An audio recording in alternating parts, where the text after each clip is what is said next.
ताज़ा तरीन वीडियोस के लिए चैनल को सब्सक्राइब करके बेल आइकन और ऑल नोटिफिकेशन पर क्लिक करें ताकि आपको मिले हर अपडेट सबसे पहले।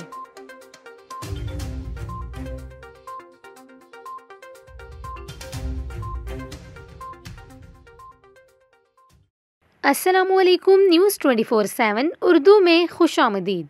नाजरीन, अभी आपको इंडोनेशिया से खबर दें जहां शदीद ज़लज़ले के नतीजे में दर्जनों इमारतें गिर गई हैं, पुल तबाह हो गए हैं, जबकि बिजली का निज़ाम भी दरहम बरहम होकर रह गया है। हौलनाक ज़लज़ले के तबाही के मनाजिर और दिल दहला देने वाली तस्वीर और वीडियोस सोशल मीडिया पर वायरल हो रही हैं। ज़लज़ले की गहराई 10 किलोमीटर बताई गई है, जबकि ज़लज़ले की शिद्दत 6.2 रिकॉर्ड की गई है। ज़लज़ले से कई अस्पतालों और होटलों की इमारतों को शदीद नुकसान पहुंचा है। अस्पतालों की इमारतें गिरने के नतीजे में अमला और मरीज मलबे तले दब गए हैं।